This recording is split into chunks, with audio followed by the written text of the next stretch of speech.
一觉醒来，我的手机里多出了107个未接来电，全部来自那个平时高高在上、处处打压我的老板庄必凡。你到底死哪去了？接电话，接电话！算我求你了，你快接电话吧！梁总发火了，公司要完了。看着这些透着绝望的红色感叹号，我平静地喝了一口咖啡。因为昨晚那场差点让公司破产的饭局，我是全公司唯一一个被故意踢出局的人。想让我帮忙擦屁股，我要你们跪着求我。昨晚下班时，新来的总监助理柳如烟站在我工位旁，慢条斯理地补着妆。哎呀，庄总监，真是不好意思，王总让我去陪梁总吃饭，居然忘了通知你，你不会介意吧？全公司都知道，梁总是我们最大的客户，拿下他，今年的分红至少7位数。他们想把我踢出局，独吞这块肥肉，我直接关机准备下台。我太了解梁总的脾气了，没有我压阵，他们这顿饭绝对吃成断头饭。庄必凡，你终于接电话了，你知不知道昨晚出了多大的事？王总，有事吗？你还有脸问？昨晚那么重要的饭局，你为什么不在？你知不知道梁总掀了桌子，现在要取消所有合作？你没有通知我。足足过了10几秒，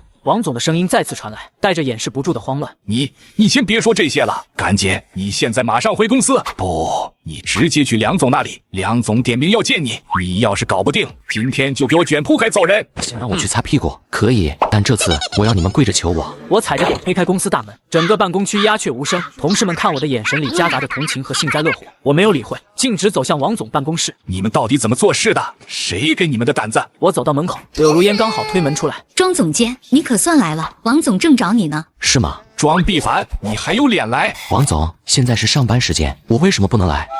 你简直是……天，王总，关于远强科技的合作，我想知道为什么在签合同前，远强团队对我们提交的关键数据报告提出了质疑？你什么意思？我还没找你算账呢。王总，你可以自己看看，远强科技的合作协议里有非常严格的数据准确性条款，一旦违约，不仅要赔偿高昂的预付款，还面临千万级违约金。更重要的是，远强科技会在全行业封杀我们，公司可能会直接破产。千万破产？庄总监，你在这胡说八道什么？那份报告可是你负责审核提交的，出了问题怎么能怪我？那份报告确实是我审核的。王总您听听，他自己都承认了。我只负责审核，但最终提交的版本被人篡改过。柳如烟，你提交的每一份报告，我邮箱里都有记录。那份报告提交前，我已经邮件发你确认过，里面有我的签名，但是你最后提交的版本和我发你的原始版本中间差了好几个关键数据。王总，你可以对比一下，这是我发给柳如烟的邮件，这是他最终提交给远强的版本。王总，我不是故意的，我当时太忙了，项目催得紧，我可能没有仔细看。没有仔细看？王总看柳如烟的眼神已经从最初的偏袒变成了怀疑和愤怒。我知道这只是个开始，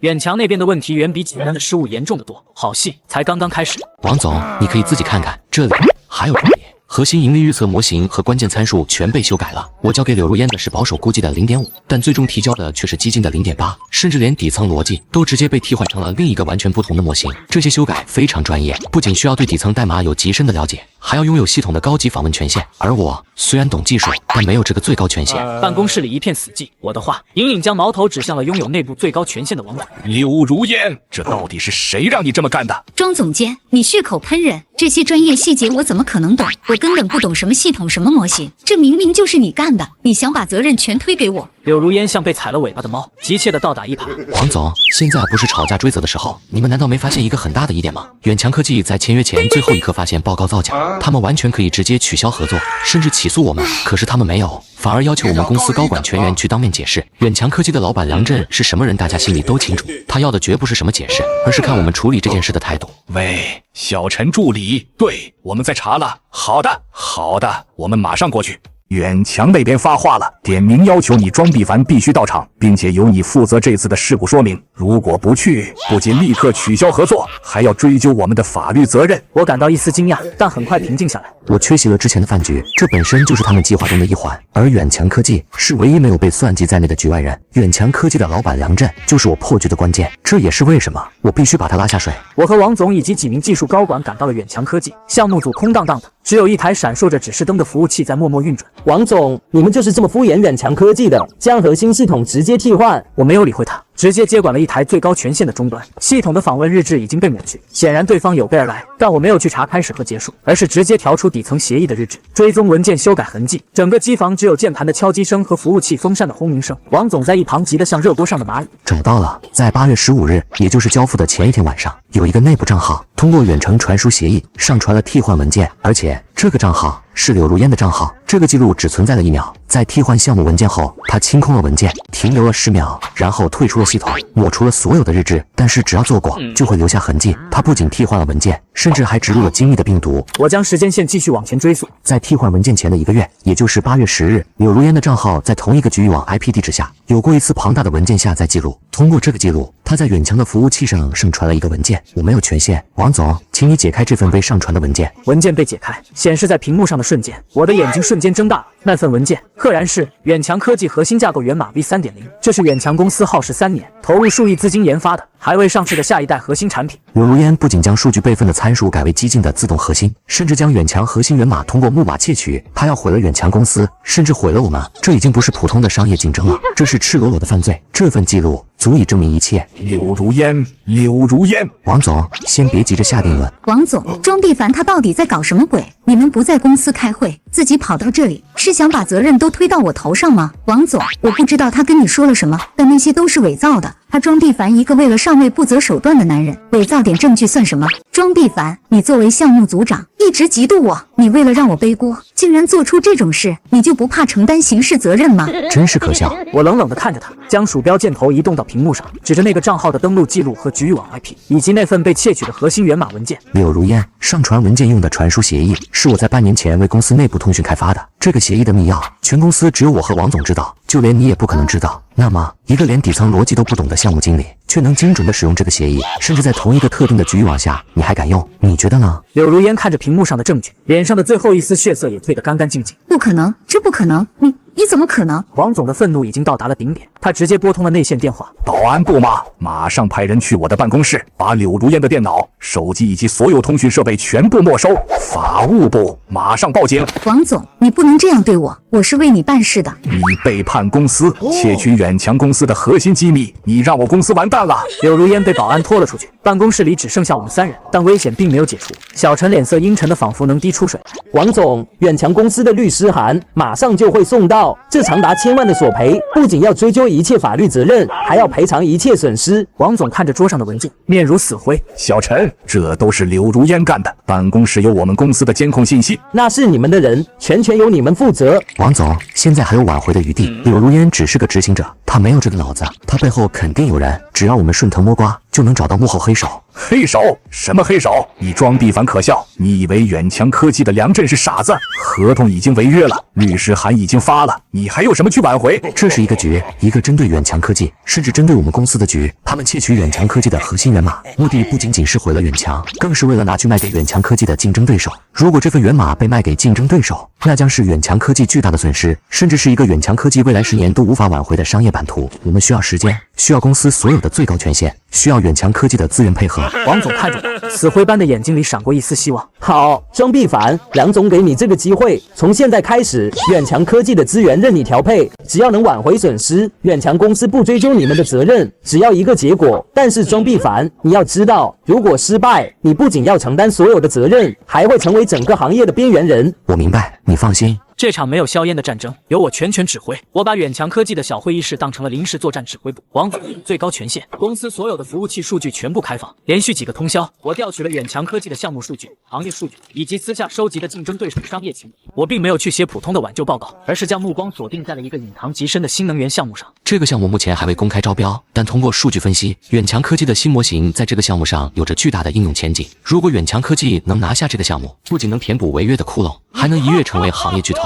我的计划不仅于此，我还要给幕后黑手挖一个巨大的坑。我在计划书里植入了一个极其隐蔽的陷阱，用一个虚假的逻辑模型去模拟远强核心的数据。只要幕后黑手敢把窃取的源码拿去竞标这个新能源项目，就会立刻原形毕露，身败名裂。几天几夜的连轴转，我终于完成了一份颠覆性的商业计划书。小陈，看看这个，这是什么？小陈一开始并未在意，但随着一页页翻看，他脸上的表情从疑惑变成了极度的震惊。庄必凡，这是一个未公开的项目，这数据，这模型应用，如果真的能成，远强科技的估值至少能翻10倍。不仅如此，这份报告不仅能挽回远强科技这次的损失，还能彻底改变远强科技的商业版图，同时让幕后黑手付出代价。你简直是个疯子，你知不知道这有多冒险？我已经没有退路了，远强科技也一样，带我去见梁振。违约金10个亿，股价暴跌，找不出内鬼，你们就全给我滚蛋！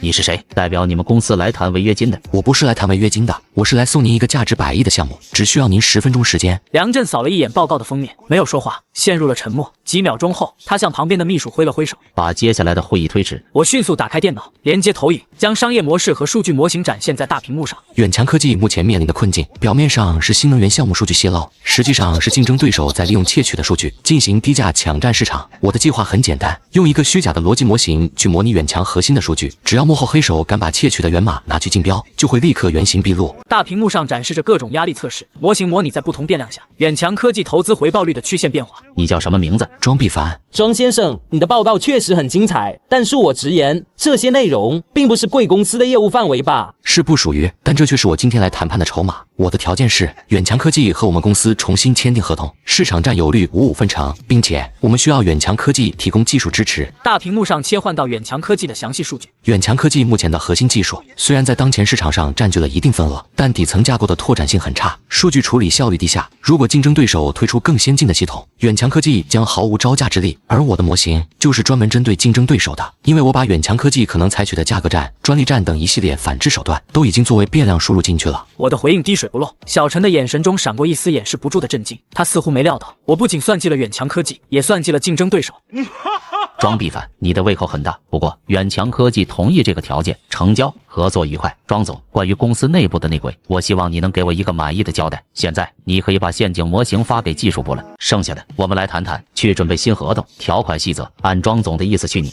庄总，你到底干了什么？你知不知道，刚才梁总把整个技术部都开除了？我刚才展示的大屏幕上的数据，有很多是我们公司的内部机密，他一个远强科技的助理，怎么会知道的一清二楚？回到公司，我立刻召开了高层会议。王总在会上将我的职位全权恢复，并当众宣布了与远强科技的合作事宜。王总，这个项目既然这么重要，我申请负责后续的对接工作。我拒绝，项目是我谈下来的，对接工作必须由我亲自负责。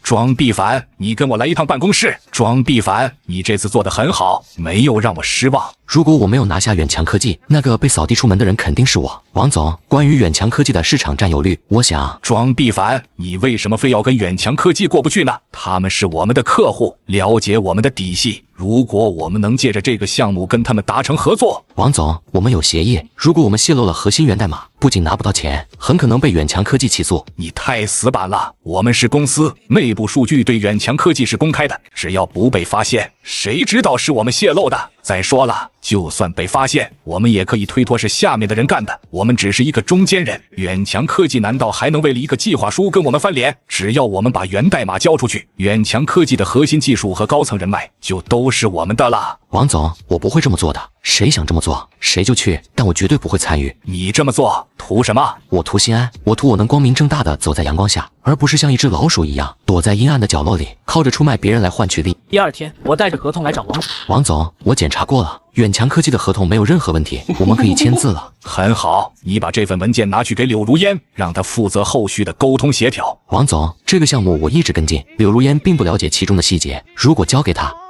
这是我的决定。你现在的任务是把你的精力放在公司的其他业务上，这个项目你不要再插手了。我没有反驳，但我开始暗中留意公司的每一份文件流转，每一次异常登录和加密通讯。我发现王总和柳如烟的接触变得频繁，似乎在密谋什么。好几次，柳如烟从王总办公室出来，神色慌张，手里拿着机密文件，在走廊上长时间通话。我将这一切暗中记录，保存在云端，直到有一天，我收到一封匿名邮件，上面赫然有着我的签名。我打开看，发现里面竟然是远强科技核心源代码的压缩包。有人在陷害我，很可能就是王总和柳如烟，他们想利用我把核心源码泄露出去，然后把责任推卸给我。我强迫自己冷静下来，我需要铁证，我决定将计就计，设一个局。我创建了一个加密的压缩文件，伪装成远强科技项目第二阶段技术实现的部署方案，里面其实是伪造的乱码。我加上了追踪代码，通过匿名邮箱发送到了只有几个高管有权限访问的内部服务器上。只要有人试图解密或修改文件，我的手机就会立刻收到提示。这一招我用在了远强科技的内鬼身上，现在也用在你们身上，剩下的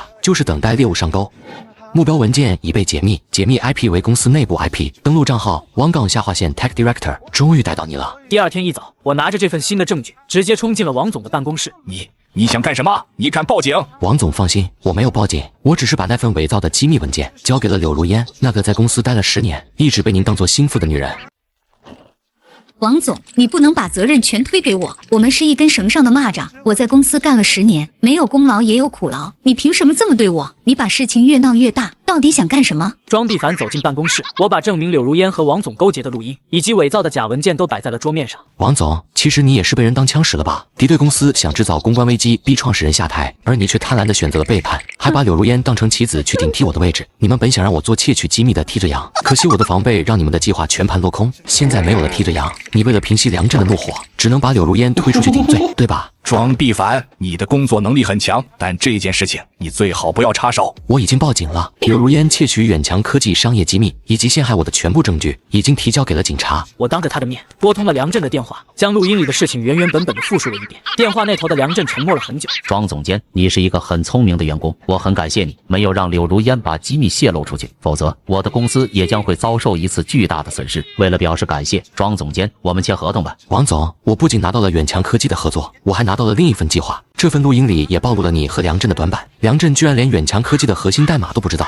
我建议接下来的合作协议里增加一条附加条款，那就是我们公司将为远强科技提供一套全方位的商业机密保护系统。这不仅能展示我们的诚意，也能让他们看到我们的实力。好，庄必凡，你真是我的福将。随后，柳如烟因为窃取机密被警察带走，王总为了自保，将所有责任都推给了柳如烟，然后引咎辞职。在这里，我用我的专业和智慧扭转了乾坤，我将迎来一个前所未有的新的人生。这不是终点，这只是我庄必凡商业帝国的一个开始。第二天，公司召开全体员工大会，我当着全公司的面播放了柳如烟和王总勾结的录音。大家听到了，我没有回避公司管理的漏洞，也不会为自己识人不明找借口。但就在公司面临危机的时刻，我凭着过硬的专业能力粉碎了这场阴谋，并为公司赢得了远强科技的重要合作。现在我宣布，柳如烟开除。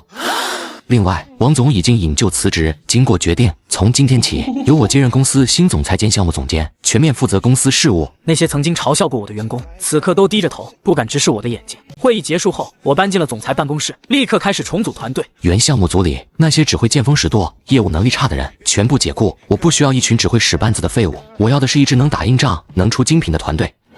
庄总裁，我敬你一杯。说实话，我投资这个项目不仅是因为你们的产品好，更是因为你的专业和人品，让我相信这笔投资绝对不会亏。之前让你在公司受了委屈，以后只要是你的项目，我梁振全力支持。梁总，谢谢您的信任，过去的事就让它过去吧，未来我们一起干。清脆的碰杯声，仿佛是新征程的号角。这不仅证明了我的价值，也彻底改变了我的命运。接下来，我要带领我的团队走向一个前所未有的新高度。后来，我搜集了柳如烟和王总的犯罪证据，直接将他们告上了法庭。在远强科技律师团队的帮助下，我要求他们赔偿因被开除造成的全部损失。庄必凡，你这个贱人，我要撕了你！种什么因，得什么果，你们罪有应得。回到公司，我立刻开始了一场雷厉风行的大换血。那些曾经和柳如烟、王总沆瀣一气、排挤同事的人，将他们全部辞退，并通报给行业黑名单。庄总，求求您再给我一次机会吧！我之前也是受柳如烟指使，被逼无奈啊！我家里还有生病的老人和上学的孩子，我真的不能失去这份工作。成年人每个人都要为自己的行为负责，公司有公司的规章制度，我无法法外开恩。其他原本想求情的人见状，纷纷打消了念头。我不是圣母，也不需要用这种方式来彰显仁慈。对这些人的宽容，就是对那些踏实做事的人的残忍。随后，我开始推行公司内部制度改革。从今天起，公司建立全新的绩效考核和管理体系，所有的考核标准全部量化、透明。谁敢再搞小圈子、拉帮结派，一律开除。几个月后，我接手的项目第一阶段交付，各项指标远超预期。庄必凡，你们交出了一份完美的答卷。为了公司的长远发展，我决定再追加一笔投资。谢谢梁总，我们团队不会让你失望的。公司的内部风气焕然一新，而柳如烟和王总得到了应有的惩罚，成了行业里的反面教材。我的实力和权力终于能为那些真正有才华的人撑起一个公平的平台了。我作为特邀嘉宾，刚刚结束了一场干货满满的实战分享。庄总监，这是我的名片，我们公司诚挚邀请您加入，年薪100万起步。庄先生，我们这边可以提供总监职位，外加丰厚期权，条件随便您开。谢谢各位的厚爱，不过我还要赶回公司开个会，抱歉失陪。梁总，这是公司下半年的战略规划。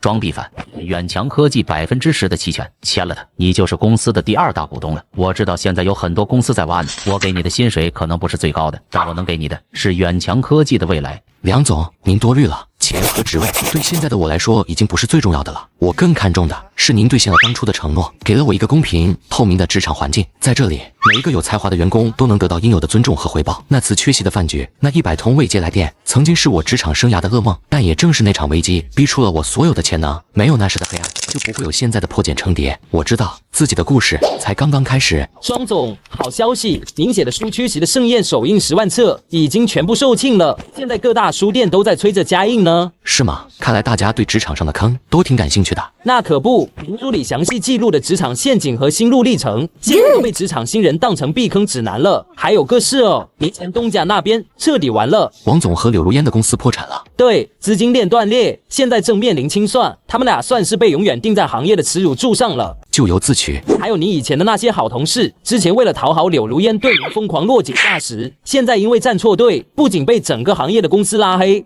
背了巨额债务。您看，他们到处打听您的联系方式，试图通过各种渠道联系您，想要重新加入您的团队。在利益面前，他们连尊严和底线都不要了。屏幕上是那些曾经落井下石的人发来的长篇大论，行间全是讨好和求饶。不用理会，拉黑吧。好嘞，这种见风使舵的人，咱们公司可坚决不能要。庄总，恭喜啊！福布斯领军人物，加上畅销书作家，你现在的名气可是比咱们远强科技的差。梁总说笑了，没有远强科技这个平台，比不了我的今天。看着他们现在的下场，心里是不是觉得特别痛快？其实我的内心已经没有任何波澜了。看着这些消息，我只觉得可笑。那一次的缺席，对我来说是一次涅槃，一次被逼入绝境后的反击。如果没有他们的陷害，我也许还在那个小公司里任人拿捏，过着一眼望到头的生活。但我没有向命运妥协，我选择了反击。你用自己的实力和手段撕开了他们的伪装，也为自己赢得了尊重。你成功了。是啊，谁能想到，一场原本陷害我的饭局，最后却成了我全生的起点呢？属于我的未来才刚刚开始。一场缺席的饭局，始于陷害，却全胜于反击。